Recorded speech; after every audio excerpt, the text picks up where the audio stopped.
हरे कृष्णा। परम पवित्र चैत्र नवरात्रि का आज अंतिम दिन है, यानी कि 9वां दिन।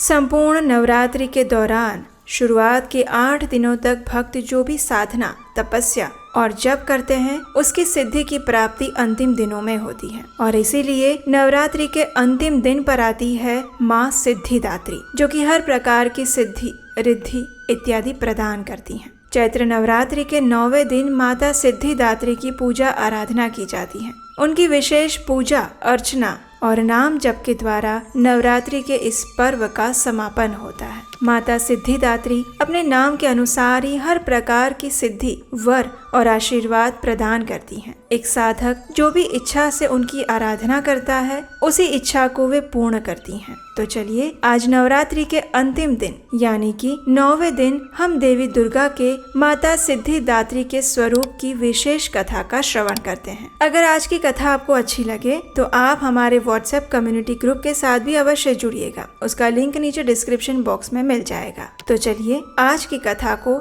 आरंभ करते हैं। नवरात्रि के चौथे दिन देवी कुष्मांडा की पूजा की जाती है, जिनके विषय में हमने अभी कुछ ही दिन पहले सुना था। माता कुष्मांडा की कथा में हमने सुना था कि उन्होंने संपूर्ण ब्रह्मांड को उत्पन्न किया था और जब 3 प्रधान देवताओं की उत्पत्ति हुई तब महादेव ने देवी कुष्मांडा से और अधिक आशीर्वाद मांगते हुए उनसे कुछ विशेष सिद्धियां प्रदान करने के लिए कहा। देवी कुष्मांडा महादेव के आग्रह से प्रसन्न हुई और उन्होंने भोलेनाथ को 18 विशेष प्रकार की सिद्धियां प्रदान की। इन सिद्धियों को प्रदान करने के कारण ही उनका नाम सिद्धिदात्री पड़ा। इनमें से 8 सिद्धियां प्रमुख हैं और 10 सिद्धियां गौण हैं। जहां माता सिद्धिदात्री ने भगवान शिव को 18 सिद्धियां प्रदान की, वहीं दूसरी ओर ब्रह्मा जी और भगवान विष्णु को उन्होंने 8 प्रमुख सिद्धियां प्रदान की, जिन्हें अष्ट सिद्धियों के नाम से भी जाना जाता है। इसके पश्चात एक बड़ी अलौकिक घटना हुई। भोलेनाथ महादेव का आधा शरीर माता सिद्धिदात्री के आधे शरीर से एक हो गया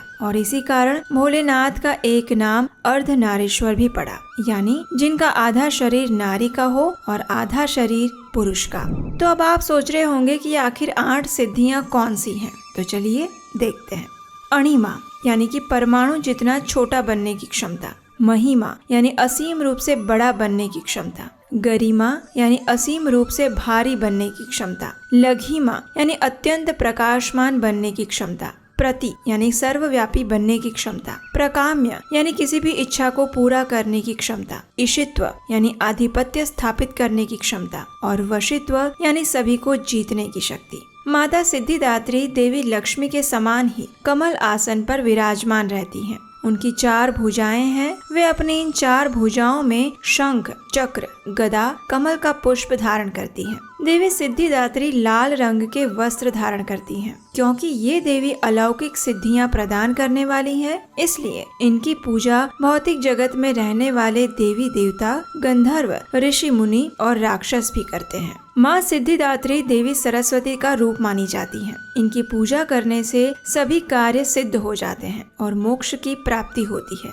देवी की पूजा अर्चना के दौरान बैंगनी या जामुनी रंग के वस्त्र पहनना शुभ माना जाता है। इस दिन हवन यज्ञ करने की भी विशेष प्रावधान है, क्योंकि ये अंतिम नवरात्रि का दिन होता है। इसलिए इस दिन हवन यज्ञ करके सभी देवी देवताओं को आहुति दी जाती है और उनसे आशीर्वाद प्राप्त किया जाता है। लोगों में ऐसी मान्यता प्रचलित है कि माता को भोग अर्पित करने के लिए आप मौसमी फल, नारियल, काले चने, खीर, पूरी और सब्जियों का प्रयोग कर सकते हैं। कई लोग नवमी के दिन कन्या पूजन भी करते हैं। माता सिद्धिदात्री को प्रसन्न करने के लिए आप इस मंत्र का उच्चारण कर सकते हैं।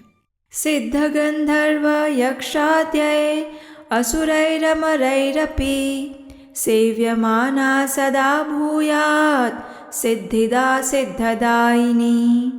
नवरात्रि के अंतिम दिन आप इस मंत्र का उच्चारण करके देवी सिद्धिदात्री को प्रसन्न करने का प्रयास कर सकते हैं। चलिए अब हम देवी सिद्धिदात्री के कुछ प्रमुख मंदिरों की चर्चा करते हैं। मध्य प्रदेश के छिंदवाड़ा में माता सिद्धिदात्री का 1200 साल पुराना मंदिर है, जहां साल के 12 महीने भक्तों की भीड़ लगी रहती है। ऐसा कहा जाता है कि माता अत्यंत दयालु स्वभाव की है। अगर भक्त सच्चे दिल से जो भी उनसे इच्छा करते हैं, माता उन्हें अवश्य पूर्ण करती है। वहीं दूसरी ओर मध्य प्रदेश में ही राजधानी भोपाल में कोलार पहाड़ी पर माता सिद्धिदात्री का एक अद्भुत और विशेष मंदिर है। यहाँ पर पहुँचने के लिए भक्तों को 300 सीढ़ियाँ चढ़नी पड़ती है। अब देखिए, सामान्य रूप से तो हम देखते हैं कि लोग किसी भी मंदिर में वस्त्र, पुष्प, फल, दूध, जल अथवा खाद्य पदार्थ देवी देवताओं को अर्पित करते हैं। लेकिन क्या आप जानते हैं भोपाल के इस मंदिर में देवी सिद्धिदात्री को क्या अर्पित किया जाता है? तो यहाँ के स्थानिक लोग देवी को एक बेटी के रूप में पूजते हैं और उन्हें नए जूते चप्पल चढ़ाए जाते हैं। इतना ही नहीं, चप्पल के साथ साथ गर्मियों में माँ सिद्धिदात्री को चश्मा, टोपी और घड़ी भी चढ़ाई जाती है।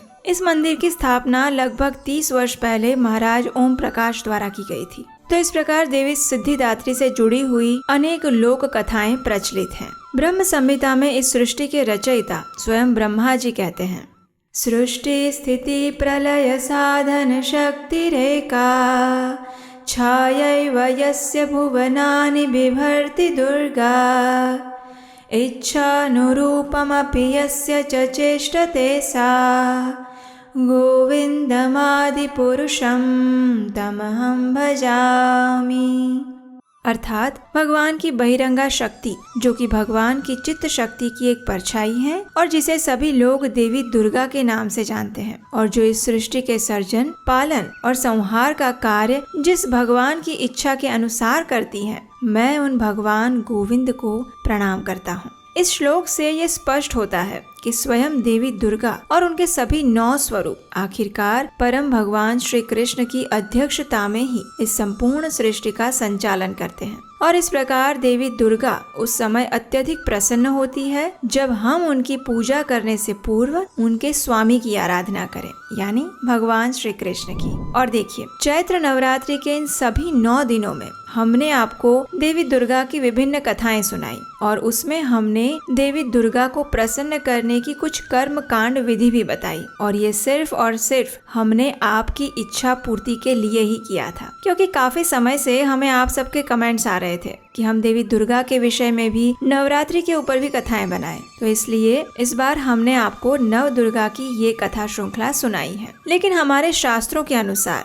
यदि कोई व्यक्ति परम भगवान श्री कृष्ण की पूजा करता है, उन्हें प्रसन्न करने का प्रयास करता है और निस्वार्थ भाव से उनकी सेवा करता है, तो दुर्गा देवी अपने आप ही प्रसन्न हो जाती है। उसके लिए फिर ये सारे व्रत विधि विधान करने की आवश्यकता नहीं पड़ती। मात्र हरे कृष्ण महामंत्र का जप करके, श्रीमद् भागवतम और भगवत गीता जैसे ग्रंथों का अध्ययन करके, एकादशी व्रत का पालन करके भी मनुष्य परम आध्यात्मिक गंतव्य को प्राप्त कर सकता है। क्योंकि सभी धार्मिक कर्म कांड का उद्देश्य अंत में इस भौतिक जीवन में सुख की प्राप्ति करना और आध्यात्मिक जगत की प्राप्ति करना है। लेकिन जो भगवान श्री कृष्ण के भक्त होते हैं, उनके लिए इस भौतिक जीवन के सुख, सुविधा और यहाँ तक कि सिद्धियाँ और स्वर्ग लोग भी इतने महत्व के नहीं होते, क्योंकि उनके जीवन का उद्देश्य मात्र यही होना चाहिए कि वे इस जन्म मृत्यु के चक्र से सदा के लिए मुक्त हो जाएं और अपने घर यानी भगवत धाम वापस जाएं और वहां जाकर परम भगवान श्री कृष्ण की नित्य सेवा करें। यही प्रत्येक मनुष्य का जीवन लक्ष्य होना चाहिए। अगर आप नवरात्रि के इन दिनों में इस उद्देश्य की पूर्ति की इच्छा से देवी दुर्गा की पूजा आराधना करते हैं और उपवास का पालन करते हैं,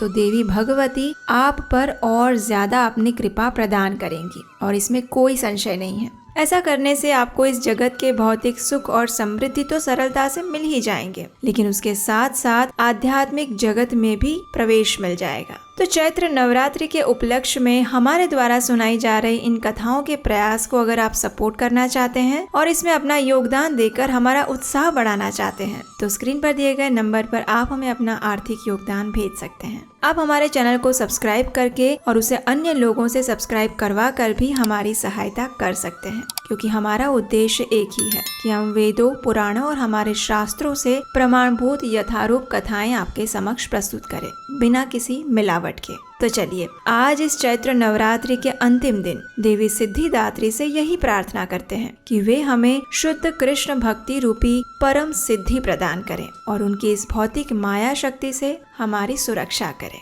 हरे कृष्ण।